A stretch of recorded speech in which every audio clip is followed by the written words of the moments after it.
O ministro da Secretaria das Relações Institucionais, José Guimarães, vai procurar o presidente do Senado, Davi Alcolumbre, para pedir que a tramitação das PECs de segurança pública e do fim da escala 6x1 seja acelerada. Depois de se reaproximar do presidente Lula, Alcolumbre anunciou na última sexta-feira que decidiu destravar o andamento das duas propostas, mas até agora elas não chegaram à Comissão de Constituição e Justiça do Senado. Guimarães quer acertar, por exemplo, a indicação dos relatores das duas PECs com a indicação de um senador que concorde com as duas propostas para garantir a tramitação rápida das matérias. O governo busca aprovar medidas antes das eleições para dar munição ao presidente Lula em sua campanha para a reeleição. Na CCJ, o presidente da comissão, Otto Alencar, diz que assim que as duas PECs chegarem em suas mãos, ele vai acelerar a tramitação, mas para isso é preciso que sejam enviadas para a CCJ, o que até o momento não aconteceu. A equipe de Alcolumbre diz que ele já assinou o despacho das duas PECs e também o projeto que regula a exploração de terras raras no Brasil. Mas, antes de enviar as propostas para as comissões, o projeto sobre terras raras vai para a Comissão de Assuntos Econômicos. O presidente do Senado disse a assessores que precisa fazer uma construção política com o governo e os partidos para a indicação dos relatores. Com isso, a tramitação está, na prática, paralisada. Por isso, o articulador político de Lula vai ao encontro hoje com o Alcolumbre para destravar essa nova etapa. O problema é que, se isso atrasar, os planos do governo de aprovar as PECs antes das eleições, que já é considerado um desafio, podem ser inviabilizados de vez. É aqui importante colocar um relato que a gente tem talvez mais uma semana de trabalho no Congresso, que é essa última semana do mês de agosto, né? E talvez o comecinho ali do mês de setembro e depois paradeira geral, né? Setembro, os parlamentares param de olho nas eleições, ninguém vai votar PEC, ninguém vai trabalhar em cima de projeto, nada disso. Portanto, a expectativa do governo, Max, é tentar aprovar rápido, né, de afogadilho, essas pautas que ele considera importantes para a sua reeleição. Eu já tinha falado isso aqui há algum tempo e vou reforçar que eu não duvido o Davi Alcolumbre colocar de 6 da tarde para voltar às 7 da noite. Não duvido que ele faça isso porque nós estamos falando de Davi Alcolumbre. Esse negócio de vamos ter que negociar, fazer uma construção do governo com as bases, isso é conversa, né? A gente sabe. Quando o Alcolumbre quer fazer o negócio rodar, ele consegue. O que aconteceu que ficou empacado até então, que ele estava bravo com o Lula e não quis fazer. E aí o ministro Alexandre de Moraes entrou em campo e foi resolver o problema. Aliás, na minha cidade o pessoal fala resolver o BO, viu, Max? Que é uma outra linguagem. Ele foi lá resolver o BO, quando o cara vai resolver uma briga, né? Foi lá o Alexandre de Moraes, fez um jantar com os caras e resolveu. E agora falta pouco tempo, não dá tempo mais. Então tem que correr e é por isso que o Zé Guimarães vai lá conversar e tentar convencer o Davi Alcolumbre a acelerar os projetos. Wellington, sem querer ser repetitivo, mas depois do que a gente viu hoje, depois de tudo que está acontecendo em relação a essa investigação sobre o Lulinha, para mim o jogo político em Brasília mudou completamente. Não faz nem sentido agora o Alcolumbre tentar se desgastar para conseguir avançar essas pautas, para tentar, pelo menos, uma aprovação na CCJ antes das eleições. Sinceramente, o Centrão, ele sente cheiro de sangue muito fácil, muito rápido. E está muito claro que o Lula, nesse momento, está no seu pior momento desse mandato. Talvez seja um dos piores momentos dele, tirando ali o momento da Lava Jato, tirando o momento em que ele foi preso, talvez esse seja um dos piores momentos, tirando desse momento daqueles escândalos. É um escândalo de proporção grande, que está todo mundo acompanhando, e eu tenho certeza que o Centrão vai ter muito cuidado agora, na hora de se associar ao Lula, ao PT, porque eles sabem que esse tipo de escândalo ele afeta muito o povo brasileiro e os eleitores. Então, agora a gente pode ter aí um sentido inverso. Tá? A gente pode ver o Centrão fazendo um movimento contrário. Antes eles estavam doidos para se aproximar, porque eles estavam acreditando que o Lula já estava com a vitória garantida, né? Então a gente precisa agarrar no Lula para a gente conseguir uma boa indicação, um bom acordo para o próximo mandato dele. Agora, como as coisas estão, o Flávio subindo nas pesquisas, Lula caindo nas pesquisas, o escândalo estourou, agora já está tudo às claras. Eu não acredito que o Centrão vai tentar se desgastar, vai tentar fazer agora um esforço grande em relação ao Lula, porque o Centrão já está percebendo o seguinte: provavelmente o Lula não se reelege. Provavelmente, o que nós já sabíamos, né? Mas aqui eu estou olhando pelo olhar deles, né? Olhando pelos olhos do Centrão. Agora o Centrão está entendendo o tamanho do buraco que o Lula se meteu, que o PT se meteu, e eu não acredito que eles já estão convictos, que eles ainda estejam convictos de uma vitória do Lula nessas eleições. Tudo agora, nesse momento, está indicando o contrário. A pressão americana, inclusive, está aumentando por causa da questão aí do Irã. O Trump, ontem, ele anunciou uma guerra econômica contra o Irã e disse que qualquer país que ajude o Irã de qualquer modo sofrerá consequências econômicas enormes. Palavras do próprio Donald Trump. Lembrando que na quarta-feira passada, da semana passada, a Dilma esteve sentada com o diretor do Banco Central iraniano, querendo colocar o Irã no novo Banco de Desenvolvimento, o Banco do BRICS, para tentar salvar o Irã economicamente. Então, o governo Lula está colocando o Brasil numa rota de colisão naquilo que o Trump está chamando da maior guerra econômica que os Estados Unidos já fez contra um país. E imagina se o Brasil entrar no meio desse fogo cruzado para tentar salvar um país que é o maior financiador de grupos terroristas do mundo todo, né? Seria algo terrível, é impensável isso.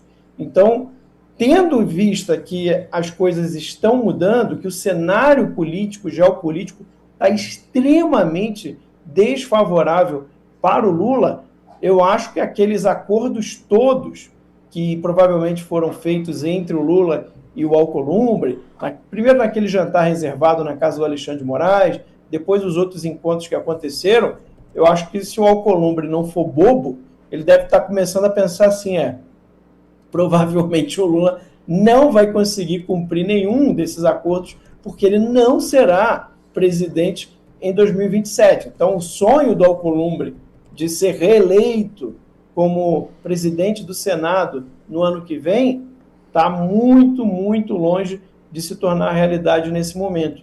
Enfim, é claro, existe essa coisa dentro do Centrão, dentro do fisiologismo, existe essa tendência de sempre cumprimos os acordos que nós fechamos.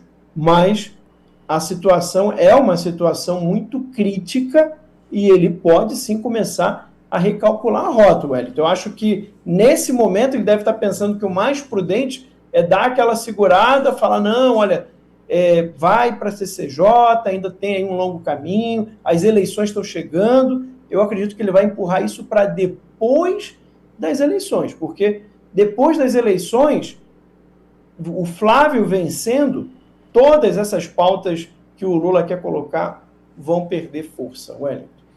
Pois é. Ô Edu, quero te ouvir também sobre essa articulação aí para tentar acelerar as PECs que estão travadas no Congresso Nacional. Wellington, está muito claro que só foi viabilizado isso por meio do esforço do ministro Alexandre de Moraes, por ter sido anfitrião num jantar em que recebeu o presidente do Senado, Davi Alcolumbre, e o atual presidente da República. Então, ele que viabilizou, ou seja, pacificou, tornou o ambiente e a interlocução entre os dois para materializar, né, obviamente, a harmonia entre ambos. E aí, consequentemente, viabilizar politicamente o avanço tanto da PEC da redução da escala 6x1, a PEC da segurança pública e o projeto de lei de terras raras. O ponto central é: por que o ministro Alexandre de Moraes teria o interesse no avanço desses projetos? envolvendo benefício ao presidente Lula. Né? Está muito claro que ele tem interesse na reeleição do atual presidente. Interesse, eu me refiro, interesse de não correr risco. Ele se sente ameaçado se Flávio Bolsonaro for eleito. Está muito claro isso, caso contrário, não teria o porquê, né, dele realizar ele que realizou na casa dele um jantar que proporcionou esta paz consumada entre Davi Alcolumbre e o Lula. Este é o primeiro momento, então vamos para os projetos. Não preciso falar aqui da redução da escala 6x1, impacto econômico que gerará na economia brasileira, especificamente para quem for eleito em 2027. Vale lembrar que isso seria uma medida eleitoreira em ano de eleição, porque o atual presidente está pretendendo a reeleição. Então isso está muito claro para todo mundo, porque teria um impacto econômico. Imagine você, hospitais, todos os setores da sociedade reduzindo em escala 6x1, muitas pessoas perderiam emprego, claro, motivos óbvios. Se vai aumentar a cadeia, vai ficar mais custosa toda a cadeia de jornada de trabalho, eu vou ter que demitir alguém para manter algum nível da jornada de trabalho que eu ainda tenho que manter, isso quando não tiver que fechar estabelecimentos. Está muito claro isso, entre diversos setores, hospitais e etc., né? Atividades essenciais para a sociedade, além de outras atividades de prestação de serviço. Isso todo mundo já sabe da escala 6x1.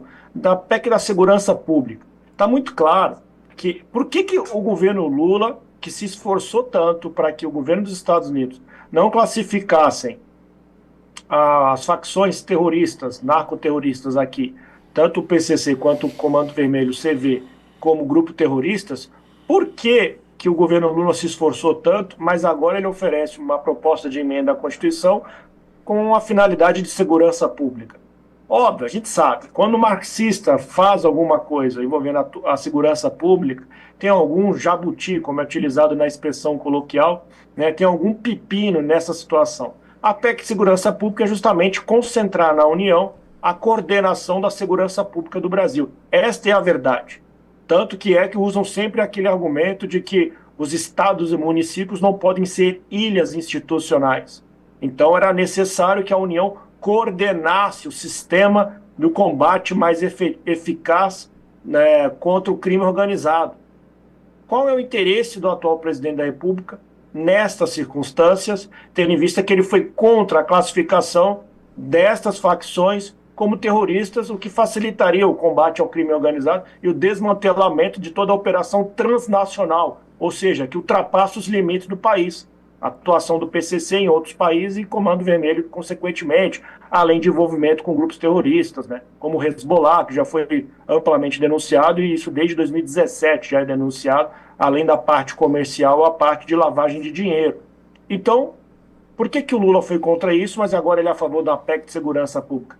Está muito claro isso, é uma forma de uma tentativa de centralizar na União, no governo federal, a coordenação da segurança, né, dentro do território nacional. E aí acaba escanteando tanto a competência dos estados e municípios. Eu vi que teve teórico da esquerda falando que seriam preservadas, mas só o fato de você colocar a União para coordenar, a gente sabe muito bem o que acontecerá. Não é a primeira vez que eles fazem isso, em menos de 2 anos. Tendo em vista quando o ministro da Justiça foi Ricardo Lewandowski, ele propôs criar uma nova polícia, a Polícia da União, em que ela teria essa competência em ir além e de competências diversas da competência da Polícia Federal, ou seja, da função da Polícia Federal. Seria uma espécie, uma polícia do governo federal. Imagine você qual seria o objeto disso. Nós já vimos isso antes na história aqui no continente, o que foi a Guarda Revolucionária Bolivariana no regime venezuelano, tanto por meio da ditadura do Hugo Chávez, quanto da ditadura do Nicolás Maduro. É este o cenário que nós temos, e do PL da Terras Raras a gente sabe muito bem o que está em jogo dentro da geopolítica. Toda a atuação do presidente Donald Trump, e aí entre os escudos das Américas, que entra para uma segurança, verdadeiramente segurança nacional, e o Brasil está ficando isolado no continente, quanto todo esse polo envolvendo a geopolítica entre China, Irã e Rússia, especificamente China e Rússia. Este é o cenário, é essas PECs que eles estão tentando empurrar, que foi viabilizada por meio do jantar, o anfitrião, ministro Alexandre de Moraes, né, obviamente em sua casa. Então, este é o cenário que nós temos que ficar atentos. É óbvio, eu concordo com o Max, que dentro do cenário, vamos dizer, do termômetro político, eu creio que não convém avançar essas pautas por meio do presidente do Senado, exceto se ele quiser ficar com a sua reputação mais prejudicada, além do que já tem, tendo em vista qual que é a natureza desses projetos, Wellington. Edu, sempre muito bom te ouvir por aqui no Primeira Página. Aliás, o Pitoli sempre gosta de falar isso aqui, é verdade. O chat sempre te trazendo boas mensagens ali a você, ao Max também, a toda a nossa bancada, a mim também, agradeço muito pelo carinho. Muito bom te ouvir sempre por aqui. Muito obrigado pela sua participação na edição de hoje. Obrigado você, Wellington, pela atenção, o carinho de sempre. Aproveito também para agradecer o carinho da audiência. Boa noite, o querido Max também. Um grande abraço e boa noite a nossa querida audiência. Até amanhã, Wellington. Valeu, esse Dr. Eduardo Salles, conosco por aqui no Primeira Página da Auriverde Brasil. Nós continuamos por aqui, eu e o Max Cardoso, mas antes tem pausa no rádio e seguimos no YouTube da Auriverde Brasil. Max, outro tema que eu não vou falar assim, deve ganhar repercussão ou vai movimentar o Congresso, porque não vai, a gente sabe que não vai, mas tem um pedido de CPI do Lulinha. Você viu essa? O senador Carlos Viana, do PSD de Minas Gerais, anunciou hoje que vai protocolar um pedido para criar uma comissão parlamentar mista de inquérito, uma CPMI, na verdade, eu falei CPI, mas é CPMI, no Senado, para investigar o filho do presidente Lula. O objetivo é investigar as relações de Lula com lobistas que teriam atuado para obter contratos com o governo federal. O Carlos Viana disse o seguinte, abro aspas, estou dando entrada em um pedido de CPMI que espero que a Câmara dos Deputados também participe desta investigação. Fecho aspas. Ele informou em suas redes sociais que articula obter as 27 assinaturas que são necessárias para a instalação da comissão.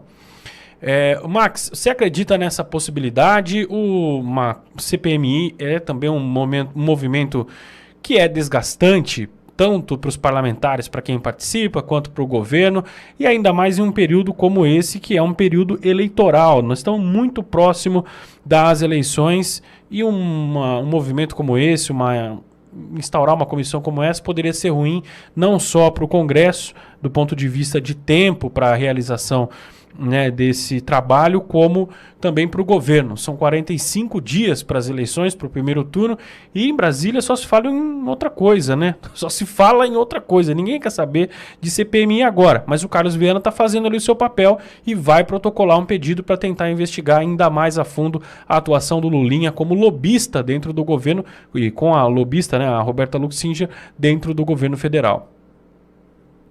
Pois é, e seria interessante também ampliar, né, esse escopo aí para todos os outros nomes que já estão sendo divulgados nessa investigação. A ideia da CPMI ela não é ruim. Para que serve uma CPMI? Né? As pessoas falam que normalmente a CPMI não dá em nada, e realmente não dá em nada, mas a CPMI ela serve para colocar luz a fatos que estão sendo investigados e que, de outra forma, dificilmente, a não ser quando há um vazamento, como aconteceu agora, dificilmente esses fatos chegariam ao conhecimento do público, ao conhecimento do povo. Então é nesse ponto que a CPMI, eu acho que ela tem um grande valor, de você colocar luz a fatos que são absurdos, fatos criminosos, que de outra maneira acabariam escondidos, acabariam sendo ocultados. Então a CPMI eu vejo muito mais nesse aspecto de guerra política do que de fato jurídico. Porém, o momento que nós estamos, Wellington, eu concordo com você, eu não vejo nenhuma, mas a menor condição de a gente conseguir instaurar uma CPMI nesse momento. Tá? A gente está chegando já a poucos dias, né, pouco mais de um mês aí para as eleições, né, não faz sentido, não faz o menor sentido uma CPMI nesse momento. Além do que as informações elas estão saindo, elas estão vazando, elas estão chegando ao conhecimento do público. E também o caso ainda está na mão de André Mendonça. Eu digo ainda porque eu não sei qual vai ser o movimento do sistema. O sistema está aí já desde o início do ano, pelo menos, tentando tirar com todas as forças o caso das mãos de André Mendonça. Então, enquanto estiver nas mãos do André Mendonça, a gente tem uma certa tranquilidade de que o caso vai avançar. Claro, tem a questão ainda da Polícia Federal, que eu comentei, em que diversos casos mostraram um vazamento vindo da própria Polícia Federal e chegando em pessoas investigadas antes mesmo que o relator do caso soubesse. Algo escandaloso, gravíssimo. Então, infelizmente, eu só posso dizer que é um movimento eleitoreiro aí do Carlos Viana, exatamente para tentar ver se o nome dele vira notícia, né? Chega em todas as mídias, e é óbvio, todo mundo ia gostar de uma CPMI, todo mundo ia gostar de que isso fosse feito publicamente, né? O Brasil inteiro ia querer acompanhar uma CPMI que mostrasse todos os detalhes do que aconteceu, as oitivas de todas as pessoas que estão citadas, que estão aí atuantes nesse crime aí de tráfico de influência, nessa organização. Porém, eu realmente não vejo ou seja, na prática, tá? Na prática eu acho muito difícil, se não impossível, você conseguir montar uma CPMI neste momento. Depois das eleições, aí sim, talvez pudesse ocorrer uma CPMI do Lulinha, tá? Mas, repito, se as investigações seguirem, se tudo acontecer da maneira como deve acontecer, inclusive descobrirmos quem são as pessoas que estão vazando as informações dentro da própria Polícia Federal, aí nem haveria necessidade de uma CPMI. Mas, nesse momento, Wellington, eu não vejo condições mínimas do Congresso colocar uma CPMI tão próximo assim das eleições. É até contraproducente, né? Todos os parlamentares estão nas suas bases, estão em campanha eleitoral. É muito, muito difícil que isso daí saia do papel. Eu acredito que é muito mais um movimento eleitoral por parte do senador Carlos Viana.